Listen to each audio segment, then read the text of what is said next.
películas del gobierno anterior. En el medio escribió una novela, se llama Amantes y Alquimista, que lo va a presentar ahora. Y lo tengo en línea, es Ginés González García, lo tengo en línea Ginés. Ginés, Jorge Rial de Radio 10, buen día. Buen día, Jorge, ¿cómo le va? ¿Cómo Bien. están? ¿Cómo estás Tanto vos primero? tiempo. ¿Cómo estás? Estoy bien, tengo un pequeño lío en una pierna, tengo un trombo, Ajá. y eso hace que me tenga que quedar quieto en casa mientras me tratan con heparina y esas cosas, pero bueno, es un pequeño inconveniente que lo sobrellevaré rápidamente y volveré al ruedo como siempre, ¿no? A las cosas que estoy haciendo. Sí. No solo a escribir novelas, sino también a mi función de rector en la universidad, bueno, a todas las cosas que he hecho toda mi vida, ¿no? Sí. ¿Es buen momento para enfermarse digo, este momento con un No, estado no, ausente? tampoco es una enfermedad muy relativa, porque que se me hinchó una pierna, eso es un trombo, se Sí. tapa un poco una vena y ya la están tratando y está todo Pero digo en bien, no tengo general, digo para ningún cualquiera. problema, simplemente tengo un pinchado, pero nada, dentro de 2 o 3 días se pasa todo. No, pero digo, enfermarse para cualquiera en este gobierno, en el gobierno de No, Milei. no, seguro que no, y si tenés que comprar medicamentos no te cuento. Sí.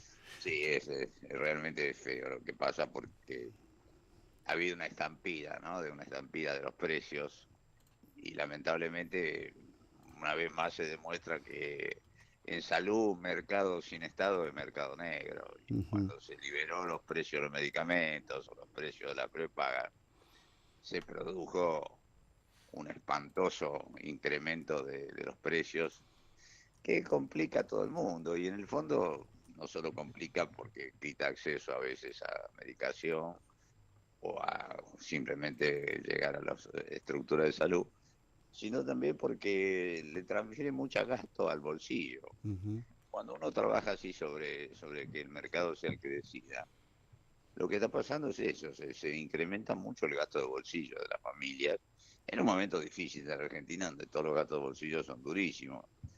Pero claramente el gasto en medicamentos hoy tiene un impacto tremendo, sobre todo en las personas más enfermas, las que tienen más necesidad de medicamentos, las más grandes, las que tienen obviamente más consumo de medicamentos.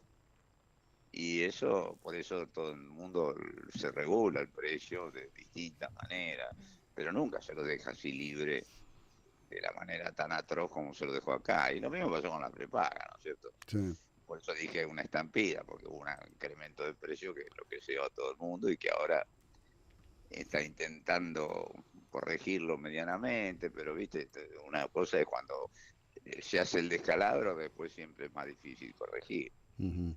Además que lamentablemente la salud pública está complicada, con bajo presupuesto, con pocas posibilidades, y eso también hace que la gente tenga que arreglarse por sí misma o pagar, que en el fondo es lo que está pasando, se están pagando muchas prestaciones de consulta médica, cualquier cuestión que se use, además de lo que dije antes de medicamentos que le pagan, ¿no? Y eso transfiere mucho gasto, mucho impacto sobre el bolsillo de la persona. Y por supuesto, como todo gasto de bolsillo, impacta más en lo más débil, en lo que tiene el bolsillo más flaco, ¿no? Claro, claro. ¿Cómo era Y eso siempre está cómo- pasando duramente. Sí. Y sobre todo está pasando con una especie de no mirada crítica del gobierno, ¿no? Porque si no lo corrige el gobierno, ¿quién va a corregir estas cosas? Ujú.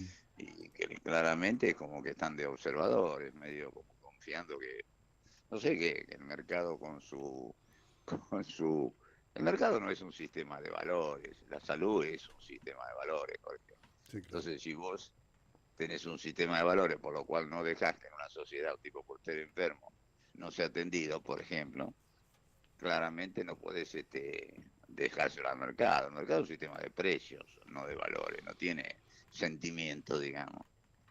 Y eso es lo que pasa lamentablemente en nuestro país. Hay un enamoramiento del mercado para todo, que creo que se hace ver mucho en muchos precios. Vos fíjate que es muy loco lo que ha pasado. En 4 o 5 meses se convirtió Argentina en el país más caro del mundo. Ujú. Es de loco eso, con los sueldos más bajos del mundo, con lo cual realmente uno no puede creer que seamos el país más caro del mundo. Y eso te lo dicen todos los días, que el precio de tal cosa es más barato allá, que en Europa tal cosa, que en Estados Unidos tal cosa. Y además, nada menos que el precio de los medicamentos, de los alimentos, por ejemplo. Con lo cual, uno dice, estamos locos, somos productores de alimentos para todo el mundo y resulta que tenemos problemas de acceso de nuestra gente a la alimentación por cuestión de precios, de accesibilidad vinculada con los precios. Es decir, como te darás cuenta, no estoy conforme con lo que está pasando. No, claro, claro, claro. No, no. ¿Y cómo era la relación, digo, del Estado con las prepagas? ¿Cómo fue la tuya particularmente? ¿Cómo era? ¿Era demasiada presión recibían? ¿Esto que está pasando era lo que ellos buscaban? ¿Era su ideal? No sé si era su ideal porque no creo que le guste también esto que está pasando. Ujú. Sinceramente no creo. Pero claramente, vuelvo a decir, uno tenía un sistema regulatorio, le podrá gustar más o menos a algunos, se moderaba un poco los incrementos, teniendo en cuenta una serie de factores. Eso me refiero a las prepagas, ¿no? Ujú. Y había todo un sistema regulatorio, o sea, si uno no regula en un mercado como el de la salud, regala. El que no regula, regala. Y acá romper con las regulaciones y dejar que cada cual haga lo que quiera, te lleva a la catástrofe esta que se está viendo todo día. Que se ve mucho más, a lo mejor en la prepaga, porque toma un sector de capital, fundamentalmente, muy de sectores medios, pero en realidad el problema de la salud hoy, el acceso a medicamentos y los precios están presentes en todo el país, no Ujú. es un problema solamente de las prepagas y de la capital federal o del AMBA, ¿no? Por eso te digo, hay que tener una intervención generosa del Estado importante, con una historia como tiene la Argentina, que no es un país que no haya tenido esto, de manera tal que no se puede olvidar de todo eso y trabajar concertadamente. No, sin imponer nada, pero como se hizo históricamente, pero tratando de, obviamente, que sea el Estado el que modere y module todo el sistema que por supuesto está, como todos sabemos, bastante complicado, bastante fragmentado, dentro de que es un gran sistema, porque también quiero decir esto, ¿no? O sea, uno a veces insulta mucho al sistema argentino, porque Sí. y resulta que el sistema argentino es que es valorado por todos los países, hay gente que se viene a vivir acá, Ujú. por cómo se atiende acá, o sea, no es que seamos extraordinarios, pero también valoremos un poco que tenemos un sistema que se ha caracterizado históricamente como el sistema educativo por la alta accesibilidad, porque todo el mundo es igual, porque atendemos igual a los extranjeros que a los no extranjeros. Bueno, un montón de cosas que han sido parte, Y el diría sistema yo, está, de la fisonomía de nuestro país como país. y el sistema está para resistir Y eso, está para resistir estos recortes, esta falta del Estado, este Estado ausente, está para bancarse, tanto la educacional, tanto la educativa como la de salud, te estoy preguntando. sí, educación tuvo una manifestación concreta, Ujú. ¿no? Se vio ya que piensa mucho la gente. Quizás eso no pasó en salud, un poco más difícil también. Sí, claro. Pero yo creo que no, yo creo que ningún Estado moderno hoy deja liberado al mercado cuestiones tan críticas como la educación o como la salud, ¿viste? Porque además, a ver, si nosotros tenemos como problema la pobreza, Jorge, y yo creo que es un problema que debemos tomarlo los argentinos, Argentina se ha convertido en un país con muchos pobres y en el fondo también es un país que es pobre, tenemos que dejarnos de embromar y empezar a pensar desde ahí cómo salimos de todo esto. Ujú. ¿Y cómo salimos de todo esto? En el caso de los más pobres, es cuidándole la salud.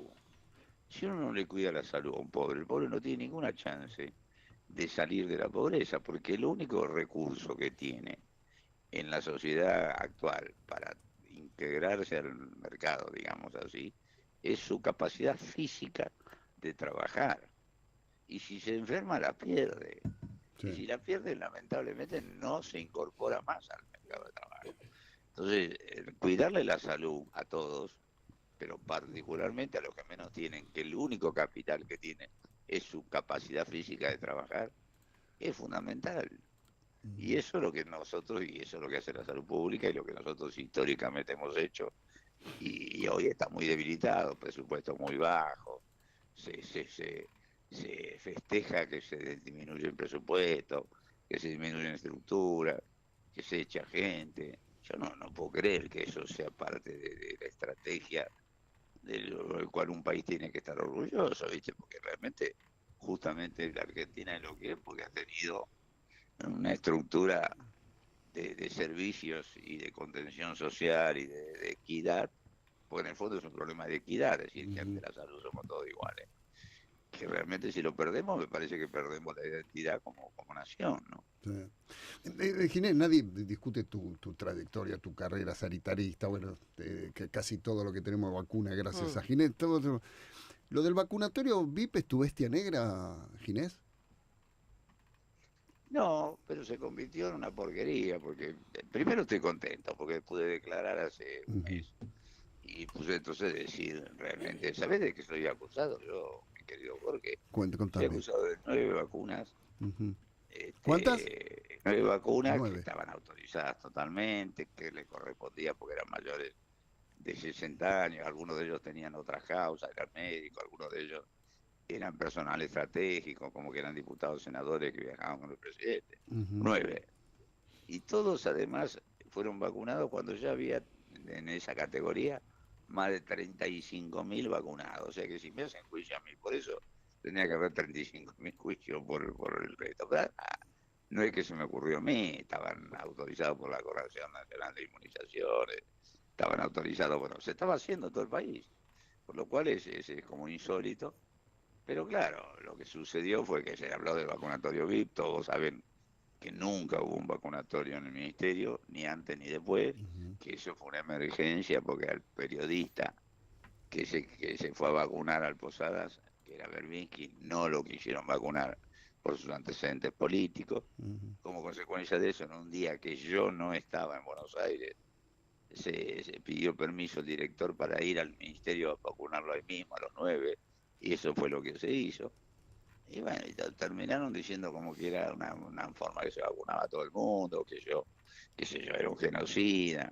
Y por supuesto el propio gobierno, porque también tengo que decir la verdad, cuando el gobierno, en vez de darme la oportunidad de explicar esto que te estoy contando a vos, que es muy simple, me mandó a decir que me había pedido la renuncia, me quedé sin ninguna chance de defenderme. Entonces eso fue realmente para mí duro, pero bueno, obviamente, Te soltaron la mano. lamentablemente Te soltaron me la dio mano. mucha pena porque Ujú. era un trabajo extraordinario que estábamos haciendo en todo el ministerio, en todas las provincias, sin ningún tipo de división política, todos juntos. Es difícil decir que uno está orgulloso de un lugar donde se murió mucha gente. Claro. Pero te digo una cosa, el comportamiento de Argentina, y no del ministerio, sino de todos los argentinos, fue extraordinario en la pandemia. Y esto está reflejado en lo que son los análisis de todo el mundo hoy.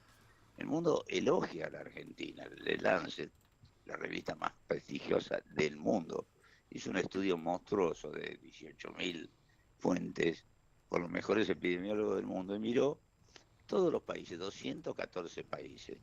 Y Argentina está ubicado entre el tercio que menos mal le fue. Porque nadie puede decir que le fue bien cuando se muere gente. Pero que menos mal le fue, porque tuvo una diferencia de mortalidad baja, Ujú. porque hizo respiradores para todo el mundo, porque no se vio lo que se vio en Nueva York, o en España, o en Italia, de gente que no tenía atención, porque tuvimos vacunas de todas las procedencias, nunca hubo un país que tuviera tanta variedad de vacunas y fuimos los 3 países que más rápido llegaron al porcentaje más alto de vacunación. Y la población se comportó espectacularmente, los trabajadores, salud, una cosa increíble, cómo se brindaron, no hubo una sola queja de ningún estamento político, trabajamos todos juntos como deberíamos trabajar los argentinos por las causas nacionales. En fin, yo creo que en ese sentido esa devaluación que mucha gente quiso hacer de la política o del tratamiento de la pandemia, o de los propios argentinos, porque en el fondo cuando te devalúan una estrategia o una política de colectiva como fue esa, te están devaluando a vos también, ¿no? O Claro. al país. Ujú. Por eso te digo, yo creo que en ese sentido, honestamente, vuelvo a decir, la palabra no puede ser orgulloso, porque teniendo una tragedia como la que hubo, nadie puede estar orgulloso, pero que realmente hicimos mucho y bastante bien para que el efecto fuera mínimo con respecto a lo que podría haber sido. Pero claro, nadie valora lo que podría haber pasado. Uno en realidad trata de ver un poco lo que pasó, todos tenemos críticas y también todos tenemos dolores. Yo, entre otras cosas, me murió mi ahijado, Ujú. el único que llevaba mi nombre de mi familia y vive de 48 años. Pero bueno, qué sé yo, eso pasó y a toda la familia le tocó algo de eso. Dos de mis subsecretarios, uno murió y el otro casi se muere de COVID, o sea, tuvimos heridos y tuvimos realmente cosas lamentables en todas las familias y en toda la Argentina, pero en una pandemia mundial que se murieron 16 millones de personas en el mundo, eh, realmente, vuelvo a decir, creo que el comportamiento colectivo nuestro fue extraordinario. ¿Y por qué te soltaron la mano, Ginés? No lo sé. Yo quería defenderme y me lo dije, che, pero yo de esto lo puedo explicar, como te lo estoy explicando a vos. Ujú. Y me dijeron, no, ya mandamos a decir que te pedimos la renuncia. Eso te lo Y pidió, la eso, verdad que no, eso me condenó, porque claro. claramente si el propio gobierno, al que es el comandante supremo de una pandemia, lo defenestra de esa manera, sin permitirle ni siquiera que diga nada, obviamente quedé ahí bastante mal parado ante la gente, ¿no? Fue Alberto Eso que... felizmente ha ido pasando y los que están en el sector, los que están en el sector salud, público, privado, obras sociales, saben bien cómo pasó todo y saben bien que tuvieron todos los insumos, tuvieron respiradores, tuvieron todos los elementos, tuvieron vacunas. Ellos lo valoran de otra manera, pero a veces la gente que además tiene el dolor, y yo lo entiendo, que algún fallecido, algún familiar, algún amigo, bueno, se quedó con bronca y bueno, me eligieron a mí también algunos para corporizar esa bronca, cosa que ya no me pasa, ¿eh? O sea, te entré, o Porque sea, yo ya en la calle no tengo fuiste el chivo, problemas, fui- yo ando nadie. por todos lados, sigo obviamente trabajando, sigo en la docencia, me he divertido mucho con esta novela que vos Ahora vamos a hablar. comentabas que terminé hace poquito Sí, claro, y y hablamos en el presento medio. ahora pasado mañana, ¿no? Sí. Ahora, quiero cerrar ese tema porque no tuviste de verdad tiempo de defenderte y está bueno escucharte. ¿Fue el propio Alberto el que te dijo eso? Ahora no, Ginés, ya está, ya decidimos que vamos por este lado. No, me habló Santiago Cafiero. Santiago. Me dijo que ya habían comunicado que me habían renunciado.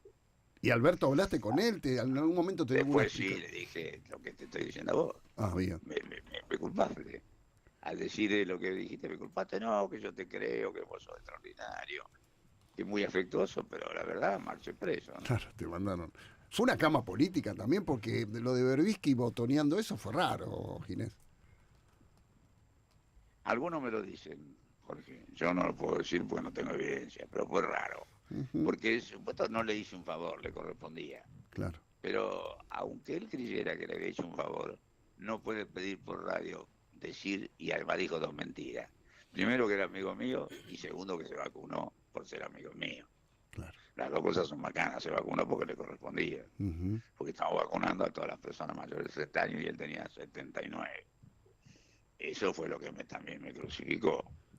claro. Pero yo no puedo decirte que es una cama. Yo tenía enemigos, yo me había puesto a algunas compras de vacunas que eran con intermediarios. Ah, ah, Duramente ah, tuve ah. unos conflictos internos porque quería que las compras las hiciéramos directamente con las empresas o con los estados. Había, Pero bueno, había gente tampoco que no quería puedo decir más de lo intermediario. que digo porque no tengo ninguna evidencia, pero fue raro, la verdad que fue raro. Ah, parece interesante. O sea, había gente interesada en que intervinieran los intermediarios en la compra.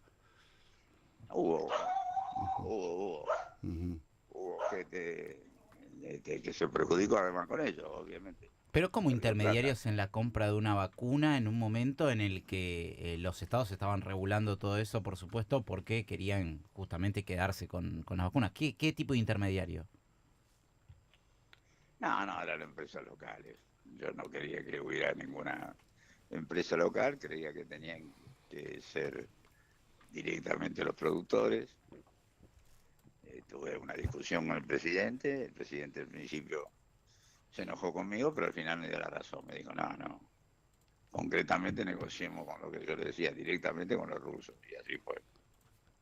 Que fue muy criticado en su momento, Ginés, me acuerdo, la Sputnik era palabra... ¿No te acordás? Era Uf, genocida, sí, sí, cualquier cosa nos decían.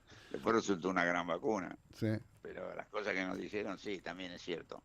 De la misma manera que te digo que toda autoridad política de la oposición o de cualquier sector privado se comportó extraordinariamente bien, también digo que los políticos convencionales, algunos de ellos, la señora Burro y ellos, decían cualquier atrocidad, ¿no? Sí. Que estaban matando gente, que era un genocida, que había coimeado, por eso no hubo la de Pfizer. De eso tengo un juicio que lo voy a ganar, por supuesto. Sí, me Pero acuerdo de bueno, eso. viste cómo fue eso, fue muy duro. Acordate que también todo el mundo se rajaba de la vacuna al principio Sí. por toda esta cosa que se dijo, costaba hacernos vacunar. ¿Qué De empresas hecho, locales hicimos la quisieron vacunación trabajar como pública, como el presidente, yo, intermediadoras? porque Ujú. justamente había gente que tenía miedo, porque le metieron mucho miedo con Claro. respecto a todo esto, ¿no? Eso fue un comportamiento desagradable, pero fue el único, ¿eh? El sector se comportó magistralmente bien. ¿Y qué empresa, Cuando yo Ginés? Que decidí que los respiradores los compraba yo, el Sí. Estado, Mm. y los distribuía yo porque era la única manera de darle equidad, hubo algunos que dijeron, no, pero rápidamente todos entendieron, muchachos, yo reparto por igual según necesidad, público, privado, y hoy tuvimos más de 4.000 respiradores, hubo como más de 4.000 y pico de camas de terapia intensiva nueva, no hubo un solo enfermo que se quedara sin respirador, como pasó en otros países, ¿no? En ese sentido, vuelvo a decirte, el comportamiento colectivo y también la gente, Ujú. porque no es fácil quedarte en tu casa cuando te dicen, che, quédate en tu casa. También que después se dijo que era la más larga del mundo, mentira. Nosotros de América Latina estamos por debajo del promedio. Y con respecto a Europa, muchísimos países tuvieron más días de Sí, aislamiento que sí. nosotros. Además, nosotros tuvimos aislamiento hasta desde marzo, el 20 y pico de marzo, hasta el 7 de junio. Después lo mantuvimos en AMBA, porque era un lugar muy especial. En el Gran Córdoba también, porque había mucho problema. Y me parece, y en General Roca, unos días más. Pero el resto levantamos. Ahora, Eso también tuvo que sí, ver, si querés, Jorge, obvio. con lo que fue la segunda ola, porque el comportamiento de la gente no se pudo mantener tanto tiempo. Entonces, no solo por esto, pero la Ahora, segunda ola de la epidemia o de la pandemia fue mucho más dura. Nosotros tuvimos 30.000 muertos en la primera ola y tuvimos 100.000 en la segunda. sí. No, ahora, Esto también son comportamientos colectivos, nadie lo puede regular, salvo los chinos, que obviamente lo dejaron encerrados y que, bueno, que lo tuvieron encerrado hasta donde fue necesario según ellos, ¿no? ahora, Giné, la verdad que tengas duda que te hicieron una cama política, acabas de decir algo grave, estás diciendo que empresarios argentinos y algunos políticos, funcionarios argentinos, tenían más ganas de poner intermediario en la compra de vacuna que la directa del Estado. Y vos Sí, te pero yo no es una opusiste. opinión, es lo que pasó. Fíjate No, no, que está bien, pero te lo que opusiste, dije públicamente de lo que me decían, pero te opusiste un que negocio en medio de tiraban una contra la desgracia. vacuna, que tiraban contra que era genocida, que esto todo lo dijeron. No, No, ya no lo lo sé. invento yo, ¿no? Pero estoy hablando de aquellos funcionarios, políticos y empresarios argentinos que bregaban por un intermediario en medio de una desgracia. Y vos te opusiste. Y al principio al presidente le costaba entenderlo, por lo que me decís. Ah, sí, no, pero lo entendió ella, no, no. Ahí yo le ofrecí, inclusive fue un lío, lo estoy contando por primera vez, le dije renuncio. Ah, vos le Si ofreciste la negociamos con renuncia. esto, renuncio. Ajá. Y bueno, y ahí me dijo, no, no, bueno, 2 o 3 días después, y lamentable, y felizmente, bueno, fui yo a hablar con el embajador ruso y la negociación fue con Rusia. Ujú. No hubo ninguna negociación que no fuera transparente, como fue toda, como fue la de Pfizer. Terminó Pfizer yendo al Congreso y contando toda como Sí. fue, ¿viste? Pero decía cualquier locura. Pero tuviste que apurar al presidente ofreciendo Y tu bueno, renuncia. son momentos de tensión, amigos míos. Estábamos todos locos buscando vacunas, donde vendían, cómo conseguíamos, no sabía lo que era. Se robaban, comprábamos cargamento y se los robaban en los aeropuertos. Uno no se olvida de lo que fue esa locura mundial. Ah, es verdad, me Eso acuerdo. fue tremendo. No te puedo decir que era una cosa donde se veía lo mejor y lo peor del mundo Claro. en ese momento. Y felizmente nosotros pudimos proveernos de todos los insumos, Ujú. pero era tremendo, entre ellos la vacuna, claro. Sí, claro, Pero claro, claro. era tremendo, ¿no? Fue una guerra dura, dura, dura. No, no.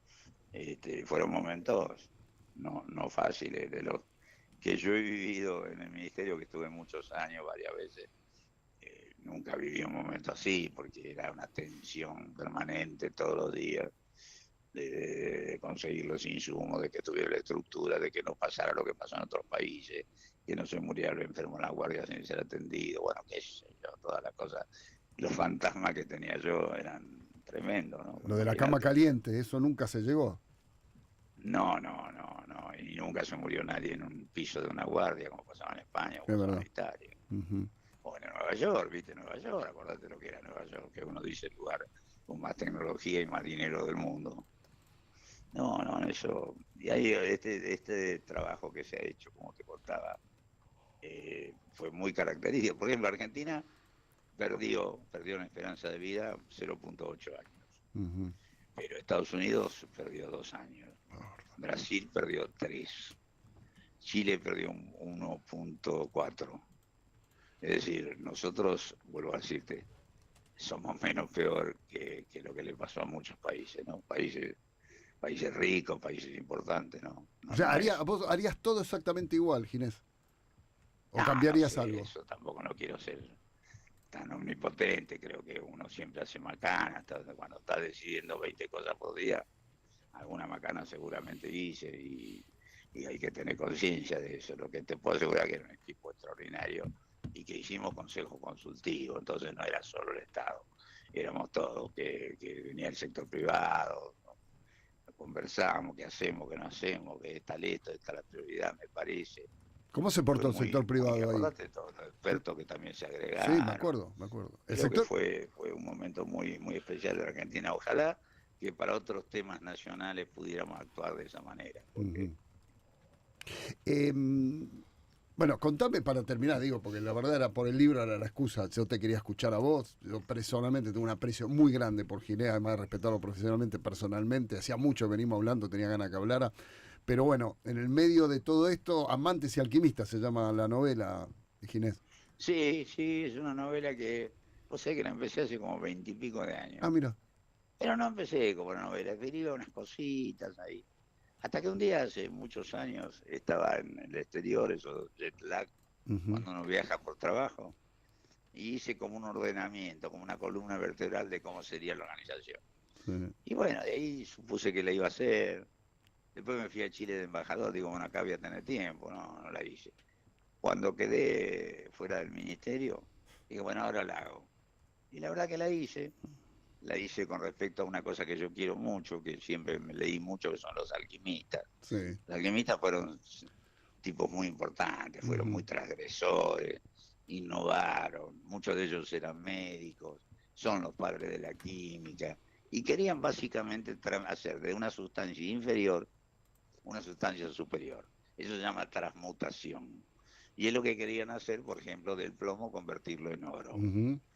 Todo esto, obviamente, lo usé yo en el sentido de una historia de amor, en donde dos pibes empiezan con alquimia y después la transmutación, o sea, los cambios, ya no se dan fuera de ellos, sino dentro de ellos, ¿no? Y la hice en mi pueblo, en San Nicolás. La hice en 1830, uno de los periodos más oscuros de la historia argentina. Porque, y bueno, la verdad que me gustó hacerlo, me sentí bien. Viste que toda novela uno empieza contando un poco o usando su recuerdo, pero después al final termina rendido mirándose para adentro, ¿no? Perfecto. Por lo menos a mí me pasó eso. Yo terminé mirándome un poco para adentro y qué sé yo. Y la verdad... No sé, las críticas que he tenido, que son 2 o 3, porque la presento recién el jueves, hasta ahora han sido buenas. Espero que cuando vos la leas, que sos un gran lector... Te voy a dar la devolución. Igual vos sabés que hay mucho cariño. En mi opinión va a haber mucho cariño, Ginés, así que sabés lo que te aprecio. Pero diciéndome la verdad. Te la voy a decir, como lo hice siempre. Ginés, como siempre, un gustazo, agradecido siempre públicamente por todo lo que hiciste, más allá de todo lo que pasó, lo que contaste. Me está escribiendo mucha gente, está escuchando y agradeciéndote distintas cosas, la pelea por el aborto, lo que hiciste por la salud pública, bueno, todo. Hay mucha gente que está escribiendo mientras te está escuchando, así que es un gusto escucharte. Te mando un abrazo grande. Recíproco, Jorge, sabés que tenemos, aún conociendo de lejos, tenemos un gran afecto de hace mucho tiempo. Exactamente. Te mando un abrazo grande, Ginés. Grandote para ustedes. Gracias. Chao. Ginés González García. Perdón que me pasé, pero no quería parar la nota porque después es muy difícil retomarla. Sí. Le pido disculpas. Mucha tela para cortar. Vamos a las noticias y volvemos. presenta Maxi Consumo.